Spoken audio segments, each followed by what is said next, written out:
Hello, my friend, and welcome to Something for Everybody. My name is Aaron Mashbitz, and today is a solo episode of the podcast where I will be discussing 11 techniques to fight fair in a relationship, a partnership, a lifelong commitment. And some of these are my own. Some of these are according to relationship therapists and things I found along the way from personal experience, from being in a relationship, from getting married in September. All of these things are extremely relevant and pertinent to me.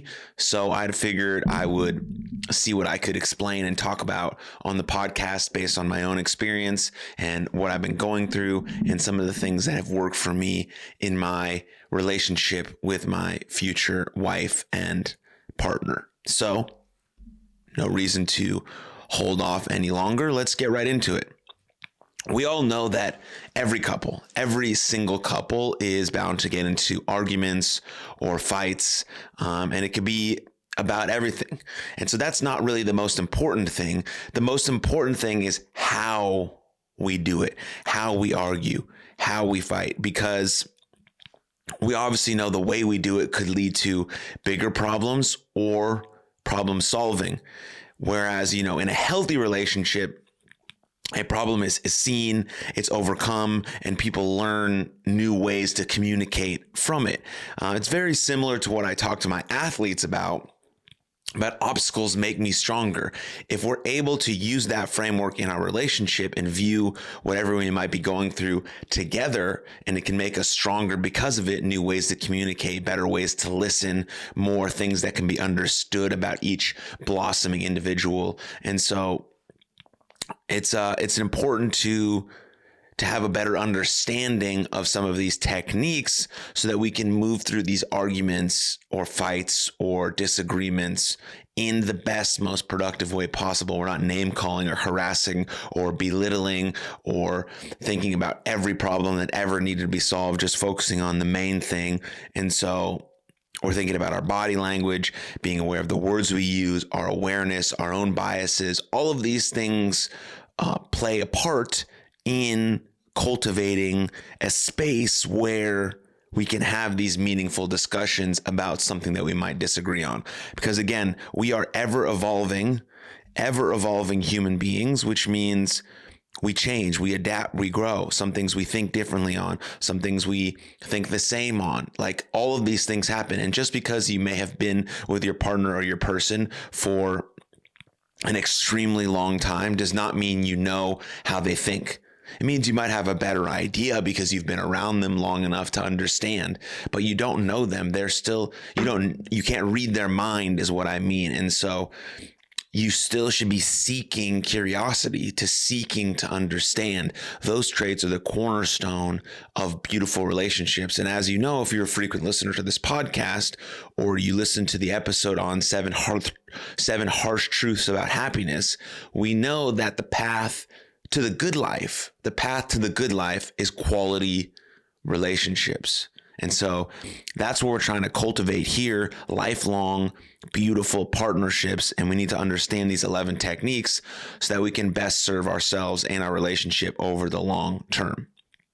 And so here is bad habit number 1, and then we'll give the cure or what you can do to fix it. So you fight about more than one issue at a time. You know the drill. You start out with a disagreement about your next vacation, and you wind up in a fight about how you don't spend enough quality time together. Unfortunately, this bad habit prevents you and your partner from ever getting to the root of the issue. Okay, so how do we solve that? The fix, clearly and understandably, stay on topic and address separate issues later. When we fight or argue or have a disagreement, we need to fight about one thing at a time. We need to stay on topic. And the best way to ensure that this happens is to call out whenever the conversation starts to potentially veer off. Call it out, talk about it. If a different issue keeps coming up, set aside an absolutely separate time to talk about it. Once you resolve the first issue, you can address a new one in a different conversation. You can think about this in like a work context or a sports context. You want to think about what's important now. Like Stephen Covey says, you want to finish your most important task first. And that's the same thing here. Follow this through. Finish the thing that you're talking about. Now, sometimes what we're fighting about, the cause is something totally different. And maybe we're getting to that path. Maybe we're getting to that path so we can figure out the root cause to solve the current issue. But if you're talking about one thing, keep the main thing the main thing. What's important now? Because we're trying to win, which means we're trying to come together as two people to see each other's point of view, to understand, to have curiosity about the other's opinion or the other's spot or how the other feels. And we're keeping the main thing, and we're following all the way through with the initial conversation and then potentially moving on to the next one. So that's number one. That's the fix for that. Number two, here's bad habit number two. You use language that places blame on the other person. When you're feeling angry or upset, it's easy to point fingers and say things like, you do this or you do that. Phrases that inevitably put your partner on the defensive. Soon enough, instead of a healthy, constructive conversation, your disagreement will devolve into a blame game, and that's neither helpful nor productive. What's the fix? The fix is use I statements to express how you feel. Instead of using language that places the blame on your partner, reframe the conversation to how behavior specifically impacts you. An easy way to do that is to use I statements. For example, instead of saying, you make me angry because you don't listen, you can say, I feel upset because I don't feel heard right now. Make sure you're not simply tacking the words I feel onto every sentence. We know that's not good. These can often be you statements in disguise. Instead, follow the words I feel with an actual emotion, that you're experiencing, whether that's frustration, anger, disappointment, or something else. So the fix really is to take full responsibility and ownership. Like Jocko says, we're not blaming anyone. We're not saying you do this or you do that. You're saying sometimes it potentially makes me feel this way, angry, frustrated, disappointed when this happens. I feel upset because I don't feel heard right now. Using I statements, taking full responsibility and ownership over what's going on, not blaming others, but trying to come to a mutual understanding, a mutual agreement to have a constructive conversation about the issue at hand. Drinking LMNT, if anyone is interested. It's what I drink every single morning. You should hop on it too. It's really good for you, but especially before your coffee. Next one, bad habit number 3. You use generalizing terms like always and never. Similarly, another common mistake is using generalizing terms, words like always, never, every time, and similar phrases that exaggerate the situation. We know how that feels. You always do this. You never do this. Every time this happens. That's usually not true. So we try to shy away from using those types of generalizing terms. So not only will this lead to hyperbolic terms, not only will these hyperbolic terms lead to, let's say, defensive response from your partner, but they will also overwhelm the two of you with a feeling of powerlessness or a sense that the problem is too big to solve. Like, if this always happens, how will we ever solve this problem? So think about that. That's bad habit number 3. And the fix for that habit is simply just try and avoid this hyperbolic language. As tempting as it is, it's best to steer away from absolutes like always and never. Instead, try to keep your focus on what you're feeling and experiencing in the present moment. Similar to when or what's important now, think about being in the present moment with this conversation that you're having. By explaining how you feel in this specific instance, you can address the current issue rather than dredging up the past in an unfair way and using always and never and every time. If you do catch yourself, right, because we're not perfect, we're never going to be perfect, we can't expect perfection, but we can expect to learn from our mistakes. We can expect to learn from them. So if you do catch yourself wanting to make generalizations, try simply to use less extreme language. Words like sometimes, occasionally, or at times. This often lends itself to a more candid and constructive discussion and can help soften the statement to make it feel less like a personal all-out affront on your partner. So you're using appropriate language for the discussion you're trying to have. Using appropriate language for the discussion that you're trying to have. Great. Next one. How are we feeling? Here we go. On the move. Bad habit number 4. You cross your arms and avoid eye contact.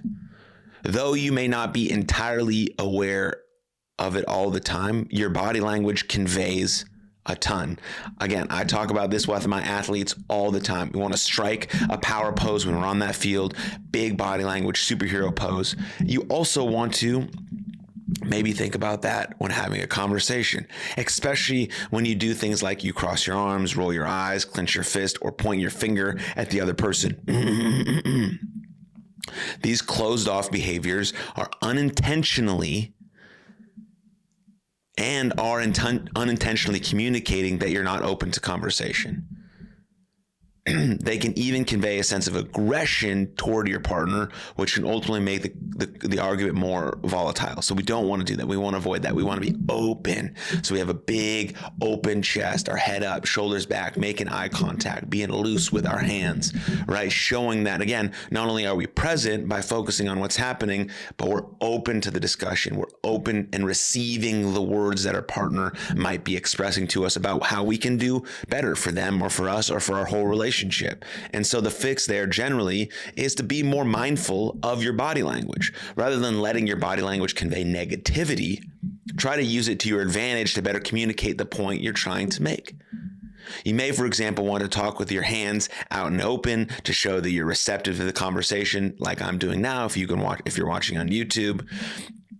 And you want to make sure that you maintain eye contact that shows your partner that you're giving them your full, undivided attention. We know that these couple things here are a cornerstone for how we truly, truly, truly listen. And listening is a foundational piece for any lifelong, beautiful partnership, listening and trust. And that's what we're trying to build here through having these meaningful arguments. But really, they're not arguments, they're conversations. They're not fights or arguments, they're just conversations. They're just important, meaningful conversations to continue moving forward as a partnership for this lifelong commitment or friendship or with a family member that you guys have made. And so that's what we have to think about it. And so the language you use, the body language we have, the statements we make, all of this stuff matters in the context of where this conversation goes and how the other person might be receiving the information that you're trying to convey.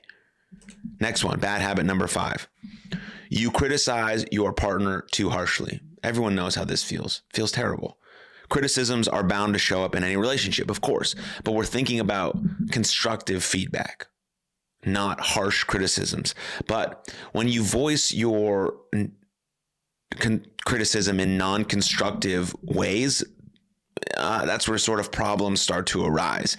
And so some of the most common mistakes may be framing your grievances as harsh verbal attack against your partner's character, or doing so without offering any acknowledgement of their merits, efforts, or good qualities. You're just basically belittling them and berating them. You do this. I can't believe this happened. Why would you do this? Yeah. Everyone knows how that feels. If you played sports, this is what a lot of coaches do. They harshly criticize you. They don't emphasize your efforts or your merits or your good qualities, and they're attacking what seems like your character when really they're just trying to give you feedback in the best way they know how. And so we have to try to avoid this. If you want your partner to do something different or change, or they're not doing something the way that you like, you have to come at it in a way that's loving and caring, and not so beating them down, but more encouraging them to do this thing because you know it would be better for you, for them, for the relationship, for whatever the case may be.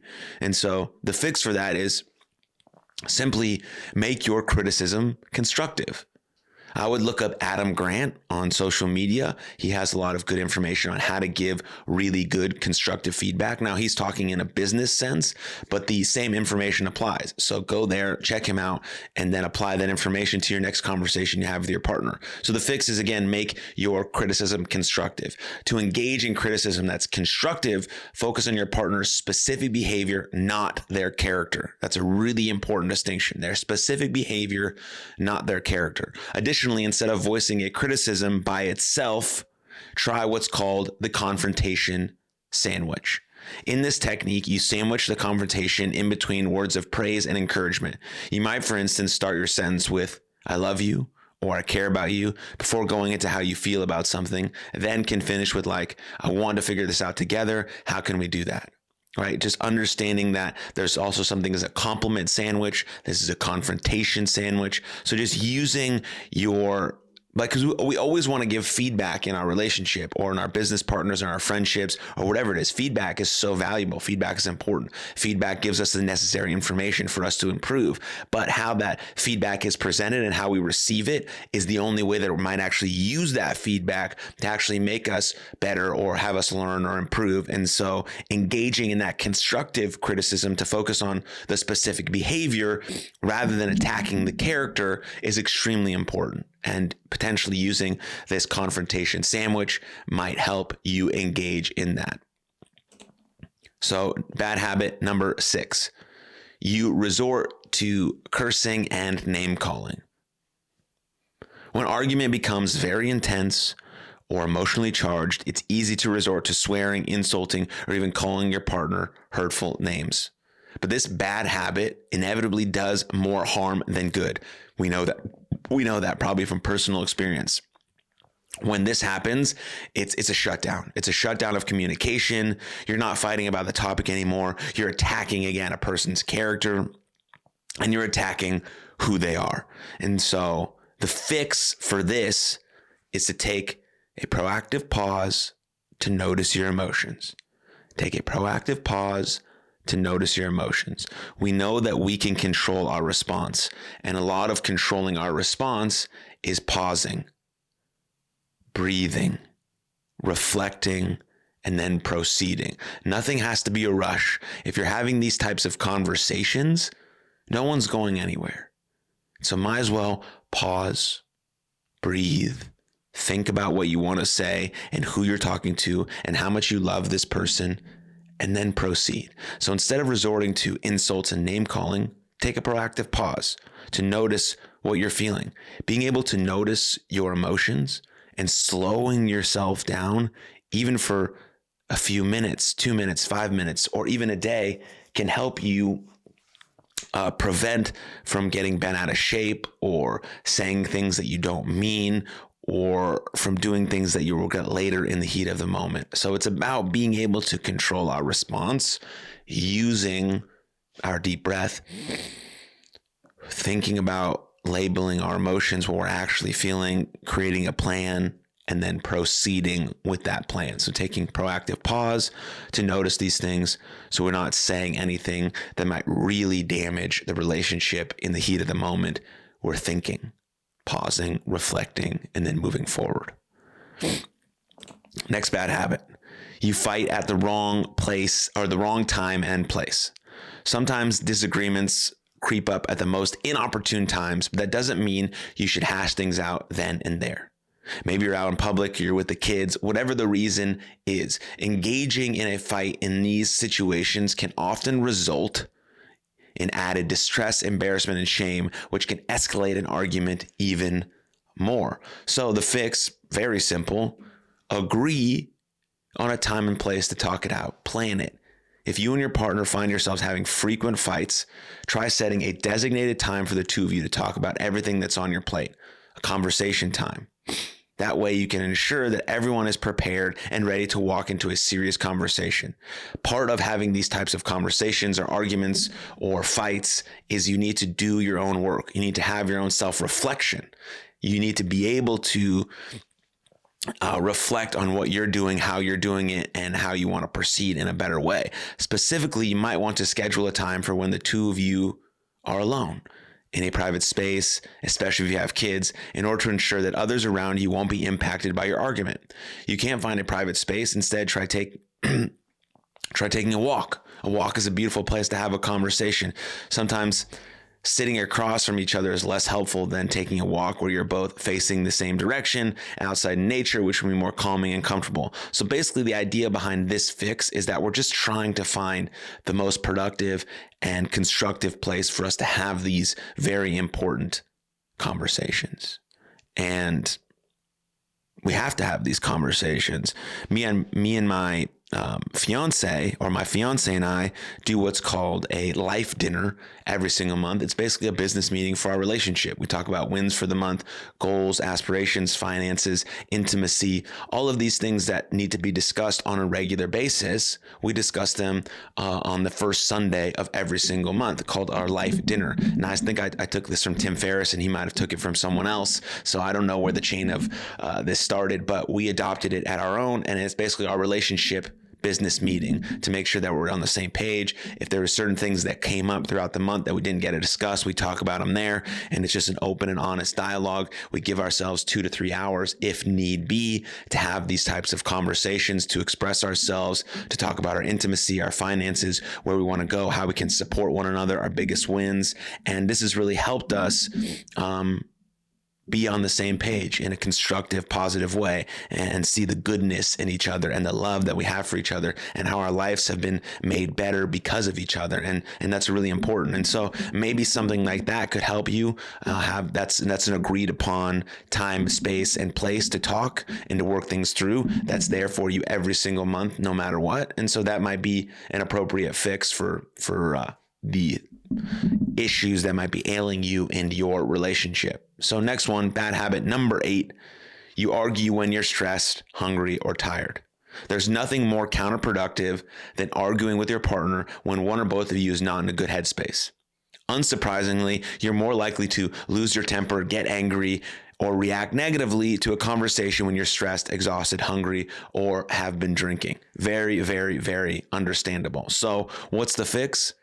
Make sure your basic needs are met before having these types of conversations. It's a simple check-in. A good way to check in if you're ready to have this type of conversation or argument or fight is to consider Maslow's hierarchy of needs, a psychological theory that says basic psychological needs should be met before people can pursue more advanced needs like love and belonging.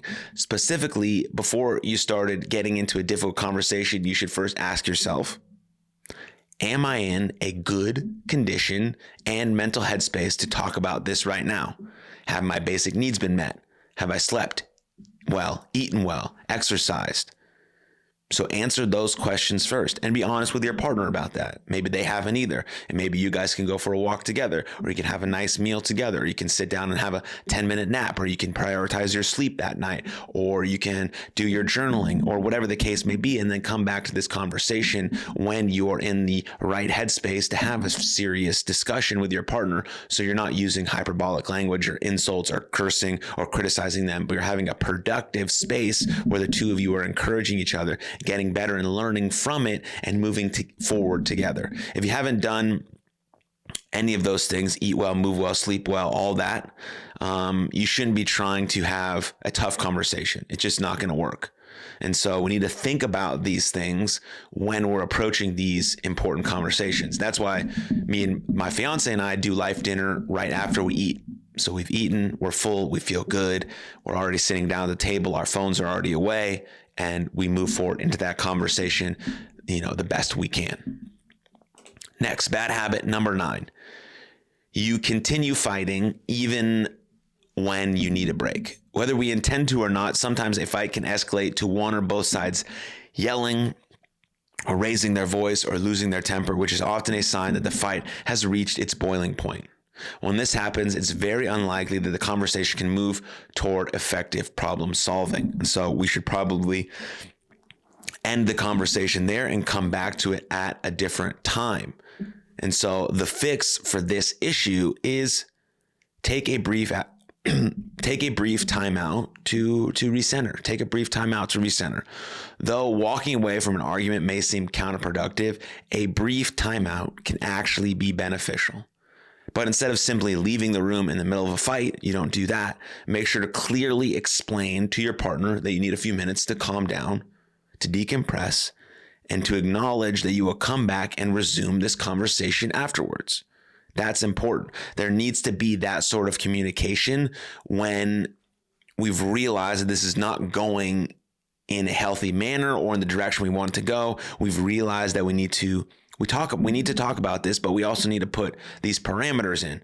And if you're going to walk away, it cannot be more than 24 hours. You need to address it soon, because then it just gets swept under the rug, and things that get swept under the rug aren't addressed, they're avoided, and then that dragon becomes so big that it burns your house down, and poof, there goes your relationship. So this is not like, hey, I'm done talking about this, see ya. This is like, hey, this is escalated to a point where I don't think we're being productive anymore. Let's take a 5, 10, 20 minute, 30 minute recess so we can recenter, we can calm down, we can think about what we said, then we can come back together and have a really productive ending and solution to this conversation so we can move forward together.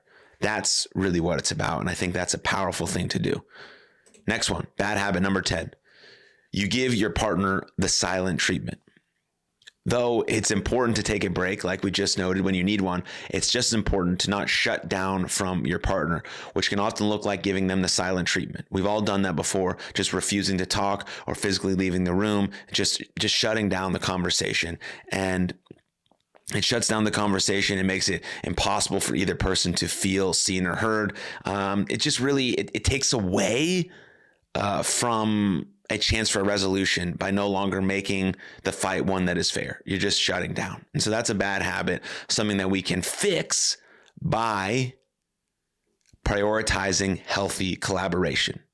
Prioritizing healthy collaboration. One way couples can challenge this bad habit is to ask each other to collaborate in ways to find a solution rather than continuing to highlight problems.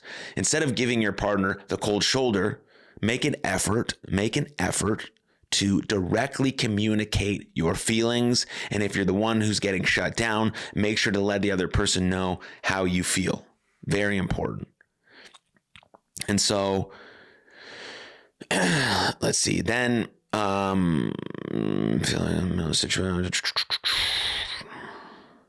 so, of course, if the reason we're walking out is that you simply need a break or to cool off, like we just spoke about in the previous one, be sure to clearly explain this to your partner instead of wordlessly walking away. There's a big difference between explicitly communicating, hey, I need 5, I need to decompress, I need to think, pause, plan, reflect, move forward, breathe, whatever, rather than just shutting down completely, saying no words and leaving the room. That's not appropriate. That's bailing on the conversation because the conversation is getting too hard. You have to clearly express the things you need and you want. That's what we're trying to learn through all of these bad habits with the fixes. That's about clear, honest, open communication. It's about trust. It's about listening. It's about doing these little things that go a long way, that compound and aggregate over time, that make your relationship worth having over this 50, 60, 70 year period. And so thinking about those things is extremely important.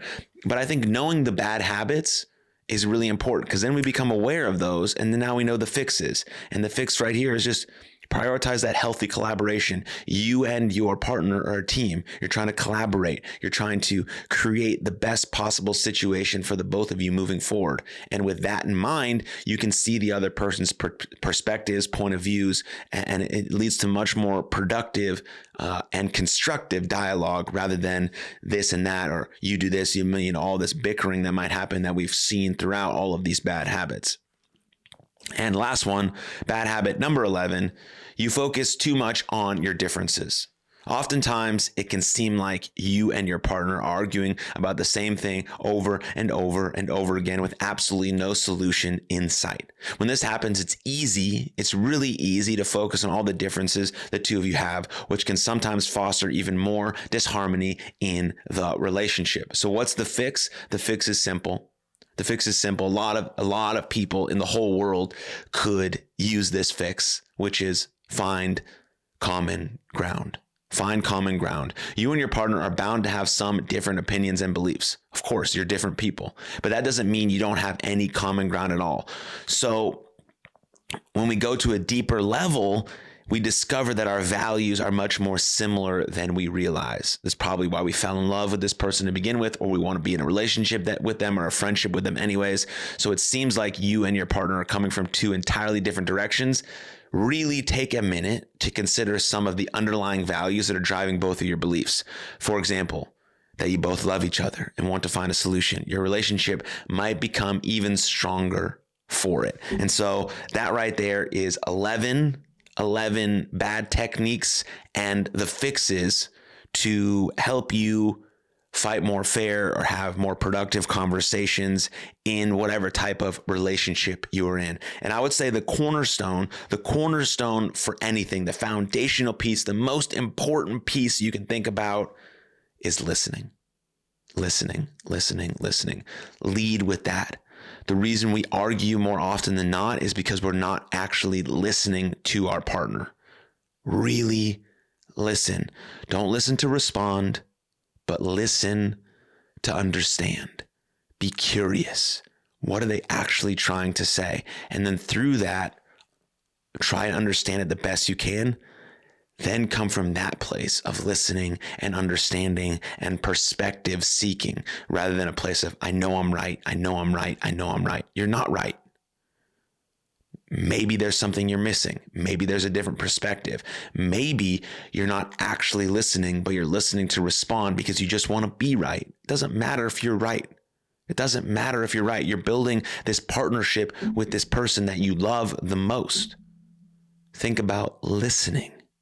And lead from that place of love and curiosity and seeking to understand through listening. And I promise you'll have more productive conversations that lead to a solution and a stronger bond rather than potentially another direction you might go.